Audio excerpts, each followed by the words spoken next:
L'échiquier international, merci de répondre présent. Depuis 2014, l'Europe est prise dans un récit idéologique anti-russe, l'UE de plus en plus prisonnière d'un narratif manichéen avec comme relais des médias qui distribuent les bons et les mauvais rôles. Les bons, bien entendu, ce sont les émissaires ukrainiens, l'Ukraine héroïque assiégée par l'Empire du Mal, la Russie. Pourtant, les faits sur le terrain et surtout l'histoire démontrent que cette vision est à mettre au rayon de la fable. Aucun média européen ne parlera par exemple des exactions de Kiev contre ses propres concitoyens, de la corruption entourant M. Zelensky et des néo-nazis également faisant partie de son cercle, sans parler des enrôlements de force ou encore du massacre de la minorité russe dans le Donbass depuis 2014 qui a fait au moins 10 000 morts. Une des raisons est que la révolution du Maïdan de 2014 s'apparenta surtout comme un coup d'État soutenu par Washington et Bruxelles. Et on le constate aujourd'hui, la vassalité et la responsabilité de l'Europe lui ont fait jouer un jeu où elle se trouve aujourd'hui piégée, c'est le cas de le dire. La guerre en Ukraine n'est pas seulement un conflit, mais surtout un énième symptôme d'une crise civilisationnelle occidentale. Point de départ de notre échange du jour, et c'est tout de suite.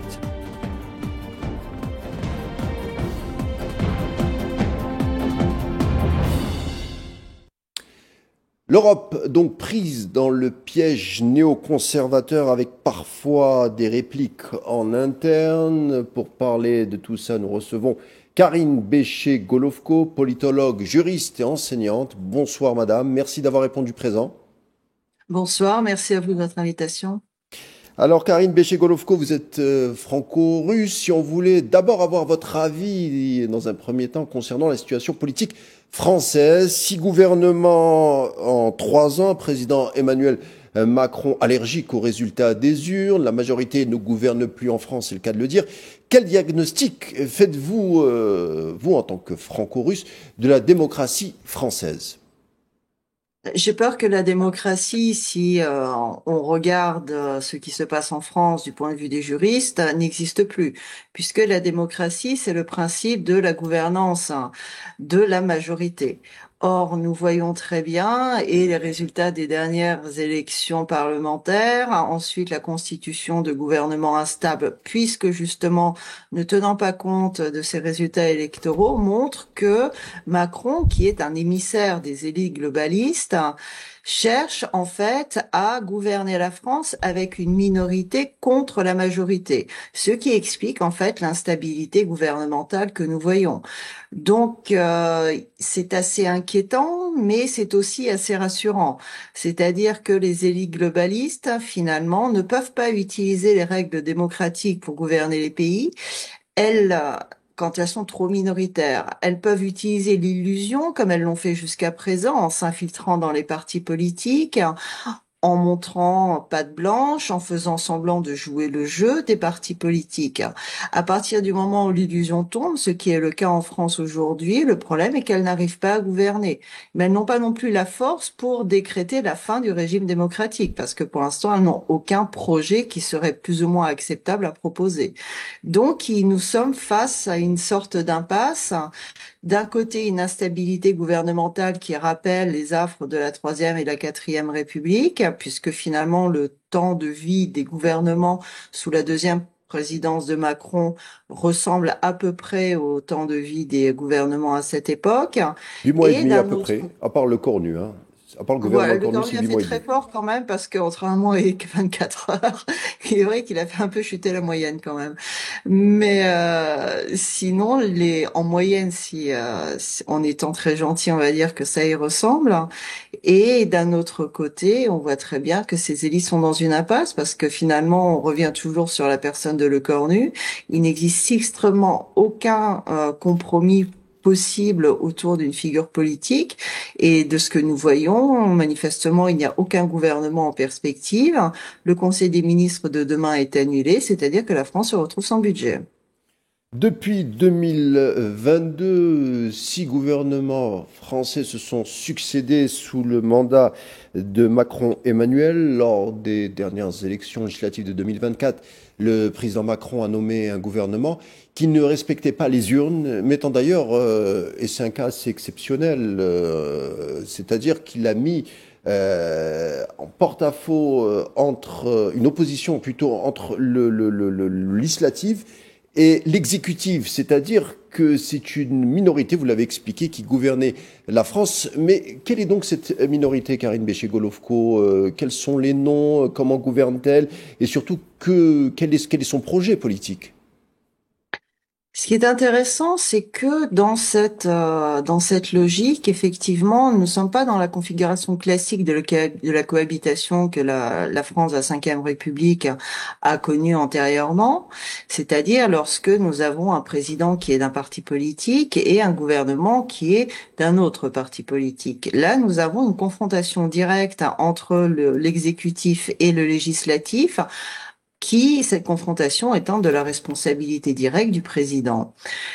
Et nous voyons que finalement, je dirais, peu importe les noms, et c'est ce qui est assez grave, hein, parce que ces élites globalistes qui gouvernent la France, mais pas uniquement, quasiment l'ensemble des pays européens, vous avez soulevé la crise démocratique au sein des pays de l'Union européenne, et effectivement, nous retrouvons ce problème dans la quasi-totalité des pays européens. C'est une élite qui finalement est impersonnelle et s'appuie sur ce principe impersonnel, c'est-à-dire qu'elle utilise des gens tant qu'ils ont un minimum de capital politique, un minimum de légitimité potentielle.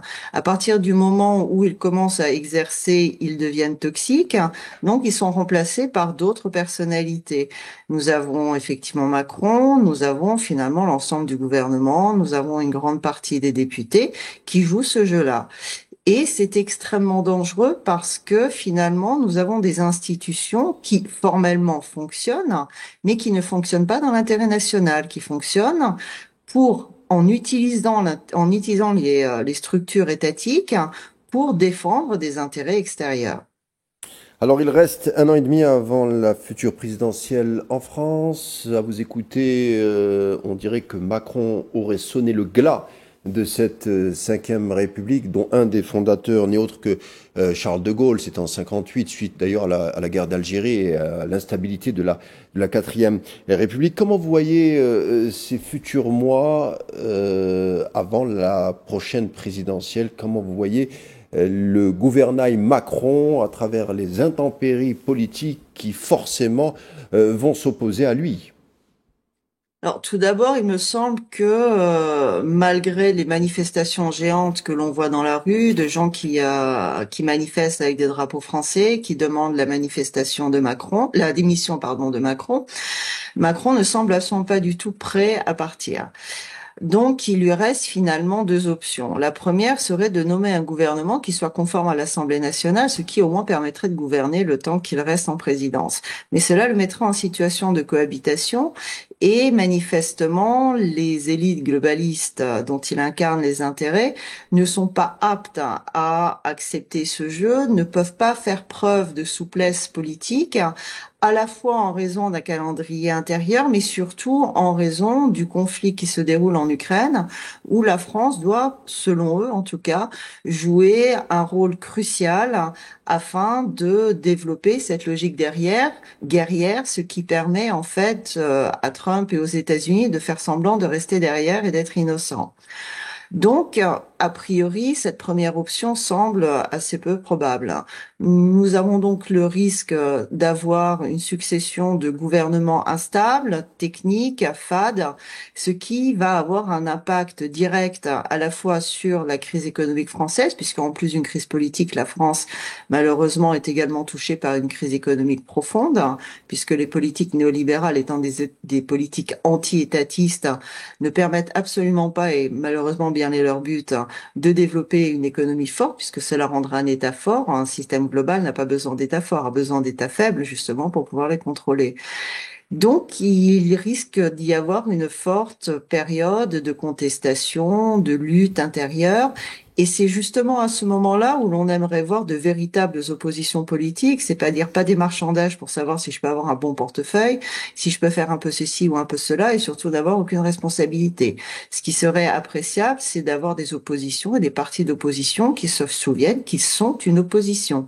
C'est-à-dire que lorsque vous avez un président qui ne défend pas l'intérêt de la France, c'est dans ce cas-là, à ces partis d'opposition, de le faire, et à ces hommes et à ces femmes politiques.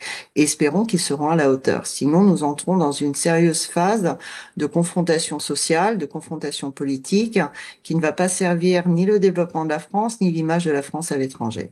Mais Karine Béché-Golovko, dernière question au sujet de la France. Vous avez parlé d'opposition qui devrait émerger pour peut-être faire opposition à Macron et en tout cas son délitement hein, de la politique française. Mais difficile de parler d'opposition quand tout le monde parle au nom de l'Europe. Et on sait que peut-être le problème de cette démocratie malade provient justement de l'Europe. On se rappelle de 2005, 28 mai 2005, où le peuple français a dit non au traité européen et pourtant ça a été fait passer par un vote au Parlement c'est Nicolas Sarkozy à l'époque qui avait passé le projet à travers le Parlement, c'est-à-dire un coup de force, c'est-à-dire un coup d'État constitutionnel, en tout cas parlementaire, ça s'appelle comme ça en sciences juridiques. Donc peut-être que le problème aussi est là, quand on a un pays qui, sous l'égide de l'Europe, un pays qui ne bat pas monnaie, puisqu'il est obligé de demander l'autorisation à la Banque de Francfort pour son inflation, pour diffuser sa monnaie, pour l'indice des prix. Quand un pays aussi également ne contrôle pas son armée, qui se met sous l'égide de l'OTAN, on parle là d'une province européenne. On parle plus de souveraineté. C'est au-delà de la démocratie. Qu'est-ce que vous en pensez? Qu'est-ce que la juriste que vous êtes en pense? Tout à fait, je suis entièrement d'accord avec vous. Il ne peut pas y avoir de souveraineté de France souveraine à partir du moment où nous sommes dans le cadre de l'Union européenne, puisque le droit de l'Union européenne est un droit intrusif qui a complètement envahi le système juridique français. Plus de 80% des lois sont simplement des retranscriptions d'actes européens ou de décisions prises au niveau européen. Donc la France ne maîtrise plus son ordre juridique. Autrement dit, la France n'est plus souveraine. Et quand un pays n'est plus souverain, il n'y a pas d'État dans le sens juridique du terme. Donc il y a ici effectivement une véritable impasse. Le problème est que les élites qui sont actuellement en place en France sont des élites qui sont là justement pour défendre ce système de soumission et de vassalisation de la France. Comment sortir de ce système? C'est extrêmement difficile parce que, soyons honnêtes, par les urnes, nous avons des candidats qui peuvent contester certains détails à l'intérieur du système, mais qui ne vont pas remettre ce système en cause. Les candidats qui sont hors système n'ont pas accès réellement à une possibilité de victoire, je pense notamment à Philippot. Donc, il y a une forme d'impasse pour la voie démocratique, constitutionnelle, celle des élections. Faut-il pour autant en arriver réellement à un coup de force populaire? Et ces coups de force populaires sont-ils possibles de manière spontanée, c'est-à-dire sans que réellement il y ait derrière une locomotive qui lance ce mouvement de rappel, de réveil des nations, de réveil des souverainetés? Ça, j'ai quelques doutes. C'est pour ça que finalement la guerre en Ukraine, en ce sens-là, concerne la France, parce que si la Russie arrive, alors qu'elle justement défend sa souveraineté, défend son intérêt national, et c'est justement afin de défendre ce droit que ce conflit finalement est entré en 2022 dans cette phase active et militaire, alors qu'il a commencé avant en 2014, et même politiquement en 2004 avec la révolution orange. Cela mettrait en place une logique de restauration des souverainetés, puisque cela montrerait que finalement il est possible d'avoir un intérêt national, donc il est possible d'être souverain. Le problème est que sans qu'il y ait réellement, je dirais, un coup extrêmement fort porté à ce système globaliste, il va être extrêmement difficile de le déconstruire de l'intérieur parce que les mailles sont extrêmement serrées. Autre sujet du jour, justement, on va parler du conflit russo-ukrainien. Alors, quand j'ai vu ça il y a quelques jours, quand j'ai vu ça dans les médias occidentaux, je me suis dit, que doit donc penser Madame Béché-Golovko? Je veux parler de ces fameux drones, dit-on, qui auraient violé ces derniers jours hein, les espaces européens. On parle d'intrusion au Danemark, en Allemagne, en Pologne, d'après certains experts de plateaux, bien entendu, de plateaux occidentaux. Alors, l'OTAN, pour solution, voudrait ériger un mur de 3000 km face à cette incursion de drones russes, dit-on. Alors, il y a quelques années, on parlait de la chute du mur de Berlin, acté en 1989. Aujourd'hui, en 2025, on parle d'un mur anti-drone en Europe du côté russe. Comment tout ceci est perçu, comment tout ceci est traité à travers les médias ou à travers la classe politique ou les commentateurs? Alors, tout d'abord, sur la détermination du conflit, j'ai quelques difficultés à le dénommer comme un conflit russo-ukrainien, pour la simple et bonne raison que la Russie ne se bat pas contre l'Ukraine. La Russie se bat en Ukraine contre finalement les pays de l'OTAN. Et Donc nous des sommes en Ukrainiens un fait dans peu. le... On est obligé de la, Et on est les obligé. Ukrainiens sont utilisés dans le sens où D'accord. ils sont un territoire, il y a des hommes, mais nous voyons bien qu'il n'y a strictement aucune prise de décision politique en Ukraine, hein. Ils exécutent. Donc le conflit ne peut pas être russo-ukrainien. Le conflit est russo-otanien. Mais effectivement, si on le formule de cette manière-là, cela a des implications beaucoup plus graves. Donc pour l'instant, tout le monde essaye de le garder, en tout cas au niveau de le dénommer, disons, dans sa configuration géographique première et restreinte, hein. Mais n'oublions pas quand même qu'au-delà de la géographie, il y a une dimension idéologique qui est quand même extrêmement forte et qui dépasse largement l'Ukraine. On va en parler. En ce qui, d'accord. En ce qui concerne concrètement les drones, la Russie a démenti les incursions, que ce soit, nous avons, souvenez-vous aussi, de chasseurs russes dans l'espace, on dira du monde global, l'espace aérien du monde global, hein. De la même manière, les drones, on se rappellera aussi que les déclarations de ces pays sont extrêmement évolutives, puisque au départ on parlait de un ou deux drones, après finalement d'une dizaine, après d'une vingtaine. On ne les a pas franchement vus. Donc il y a eu certaines carcasses, mais il semblerait que ce ne soit pas forcément des drones de combat. Donc il y a, semble-t-il, une mise en scène politico-médiatique extrêmement bien organisée en Occident. Donc la question qui se pose, c'est pourquoi? Et la Russie n'est pas, on va dire, n'est pas naïve sur le sujet. Elle comprend très bien que l'OTAN, dans cette configuration au sol, hein, sur le front ukrainien, ne peut pas remporter la victoire. Or, la Russie, finalement, n'a pas cédé à la politique de Trump qui alterne le knout et la carotte pour faire céder, finalement, pour la conduire à capituler. Donc, hein, il va falloir faire quelque chose parce que l'armée russe avance, elle n'avance pas très vite, mais elle avance et elle avance sûrement. Et à la différence des pays de l'OTAN, elle sait pourquoi elle se bat et la population le sait aussi. Donc, hein, finalement, c'est une guerre à long terme et lente qui est en place. Chacun commence à le comprendre et les pays de l'OTAN ne sont pas forcément prêts pour cela parce que ils sont désindustrialisés, parce que les populations ont été wokisées, parce que les armées ont été réduites, parce que les moyens militaires sont réduits aussi. Ça ne veut pas dire qu'ils soient inexistants, surtout que eux sont nombreux à pouvoir se battre contre la Russie. Donc, finalement, à la fin, ils peuvent mettre en face d'elle, disons, des forces équivalentes. Justement, Mais c'est justement, difficile quand même, ces hein. derniers jours, les plateaux de télé occidentaux européens ont accusé Moscou, via les drones, de tester les défenses européennes. On a parlé d'une guerre hybride russe pour faire monter la peur au sein de la population européenne. En tout cas, c'est ce qui avait été avancé à travers ces plateaux et ces commentateurs européens, notamment français, il faut le dire. Mais question toute simple, Karine Béché-Golovko, pourquoi, selon vous, à l'heure où on parle, on veut encore faire accroire que la Russie est une menace pour l'Europe? Question toute simple. Parce que la Russie est réellement une menace, hein. Mais c'est une menace, hein, pour les globalistes, hein. Or, ce sont les globalistes qui dirigent l'Europe. Donc, en ce sens-là, la Russie est une menace pour l'Europe globaliste.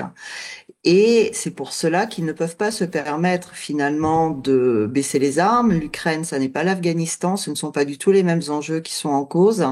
Donc on ne peut pas arriver à des négociations où finalement chacun rentre chez soi. Il va falloir en quelque sorte arriver à détruire l'ennemi quel qu'il soit, c'est-à-dire soit la Russie d'un côté, soit les élites globalistes de l'autre, hein, afin de pouvoir réellement sortir de ce conflit. Ce qui ne veut pas dire qu'il y aura des phases actives militaires de manière constante. Il y aura forcément des alternations de phases actives, après avec des phases de négociation, mais le problème est que réellement la menace est existentielle et elle est existentielle des deux côtés et la Russie en est pas parfaitement consciente aussi. Donc le ton monte pour l'instant, sachant que ni d'un côté ni de l'autre, on veut passer à un cran supérieur, et heureusement pour les populations d'ailleurs. Mais effectivement, comme vous l'avez à très juste titre noté, la propagande militariste qui se développe sur les plateaux occidentaux autour de la menace russe est nécessaire. Sauf que je rappellerai que cette propagande, comme vous l'avez souligné, n'est pas du fait de la Russie. Cette propagande est produite par justement les médias occidentaux qui sont à la solde de ces élites globalistes. Donc, il y a cette nécessité pour ces élites gouvernantes, en Europe notamment, mais aux États-Unis aussi, de renforcer l'image de l'ennemi par la Russie et ainsi d'essayer à la fois de ressouder les différents dirigeants de ces pays qui n'ont pas tous forcément envie de partir en guerre, à la différence de Macron, de l'Allemagne ou de la Grande-Bretagne, et les populations qui ne comprennent pas toujours très bien en quoi finalement quelle menace présente la Russie, parce que pour l'instant personne n'a réellement réussi à l'expliquer.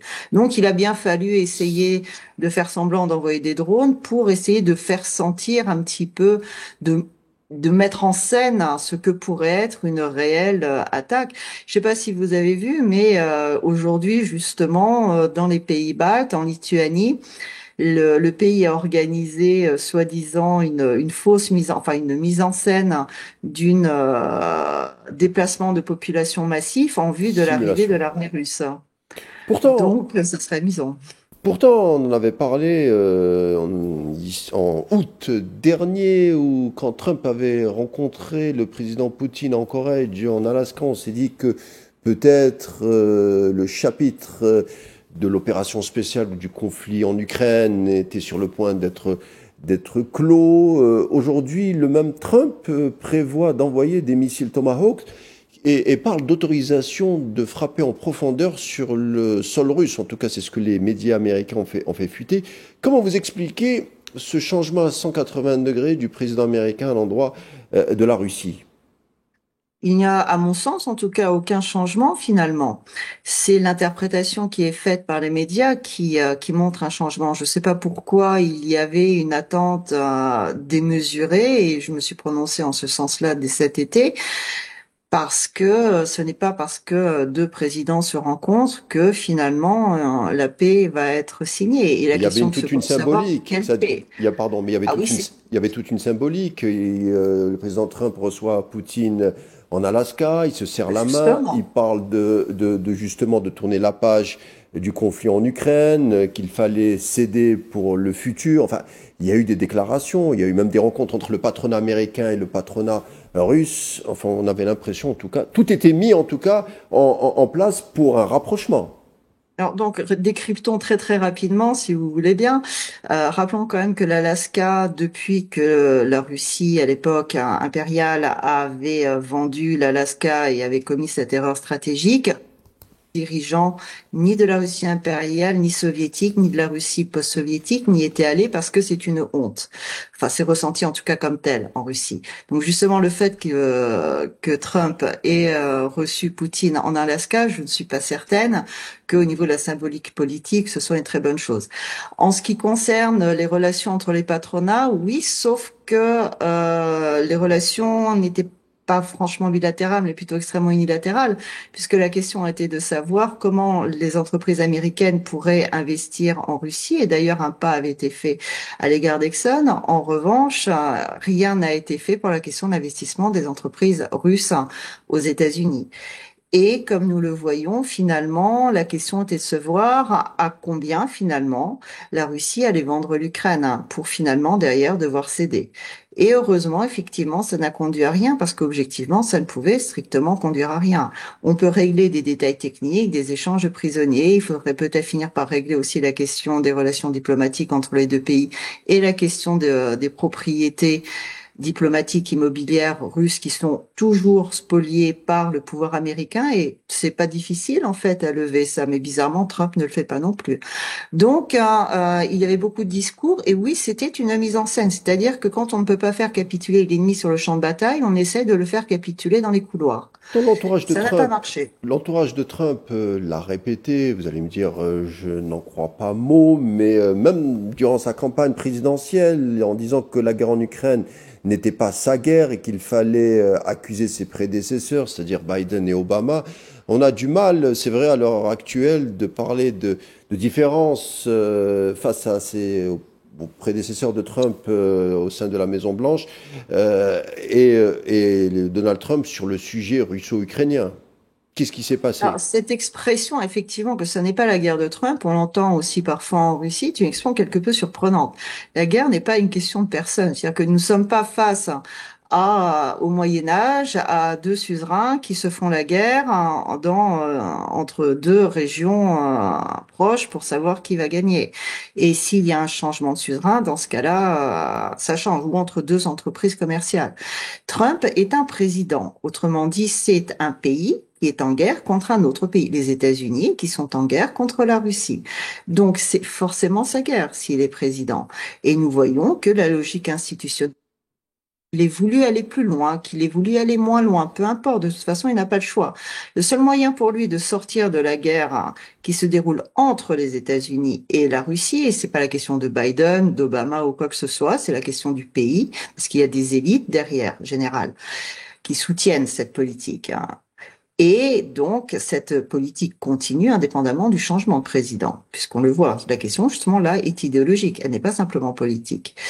Donc, Trump continue simplement dans cette ligne, simplement pour arriver au même but qui est la victoire des atlantistes, qui sont donc le bras armé de la globalisation. Vous avez deux voies. Soit vous avez la voie militaire, soit vous avez la voie diplomatique. Sous Biden, ça s'est vu que finalement la voie militaire n'était pas extrêmement efficace. Il y a eu un changement de stratégie. On a tenté de mettre Trump avec tout ce discours à côté que Trump le pacifiste, c'est pas sa guerre, mais non, il va la finir en 24 heures, etc. Et finalement, comme ça n'a pas marché par la voie diplomatique, on en revient simplement à la première version, c'est-à-dire qu'il va falloir renforcer les capacités militaires. Finalement, il n'y a eu strictement aucun changement de vision stratégique. Il y a On eu un lit un tout changement petit peu, tactique. on lit un tout petit peu la presse russe ici et cette partition du Trump pacifiste où c'est pas la guerre de Trump, ça a été soutenu même par des élites russes. Tout à fait. Et c'est actuellement encore soutenu. Il y a des Tomahawks qui sont en train de discuter pour arriver, c'est soutenu. Les missiles HIMARS frappent la Russie, ils ne peuvent pas être manipulés sans des opérateurs américains, Américains. c'est soutenu. Les Financial Times affirment que les États-Unis aident entre guillemets l'Ukraine, c'est-à-dire l'armée atlantico-ukrainienne, dans les frappes qui sont opérées en profondeur en Russie sur les sites énergétiques, etc., etc., etc. Donc, il faut comprendre la différence entre d'un côté la ligne politique, d'autre part le discours politico-médiatique produit.